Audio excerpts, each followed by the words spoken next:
D Srinivasarao విగ్రహావిష్కరణపై BJP Congress మధ్య వివాదం నెలకొంది. నిజామాబాద్ పర్యటనలో డిఎస్ విగ్రహాన్ని ఆవిష్కరించారు కేంద్ర హోంమంత్రి అమిత్ షా. దీంతో బీజేపీ నేతలు డిఎస్ విగ్రహాన్ని ఆవిష్కరించడంపై కాంగ్రెస్ నేతలు అసహనం వ్యక్తం చేస్తున్నారు. డిఎస్ కాంగ్రెస్ మనిషి అన్నారు TPCC chief Mahesh Kumar Goud. BJP నాయకులు విగ్రహాన్ని ఆవిష్కరించడంతో డిఎస్ ఆత్మ క్షోభిస్తుందని విమర్శించారు.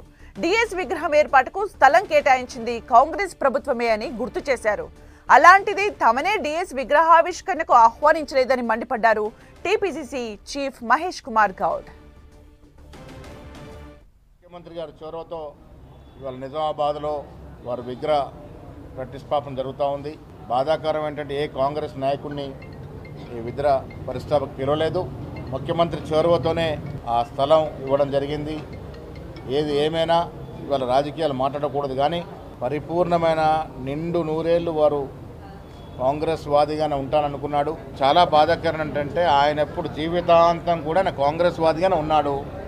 జీవితాంతం బీజేపీ సిద్ధాంతాలని, బీజేపీ పార్టీని, ఆర్ఎస్ఎస్ సిద్ధాంతాలని వ్యతిరేకించిన ఆ మహనీయుడు విగ్రహం ఇవాళ అన్వేలింగ్ అనేది బీజేపీ నాయకుడు అమిత్ షా గారు చేస్తూ ఉన్నారు.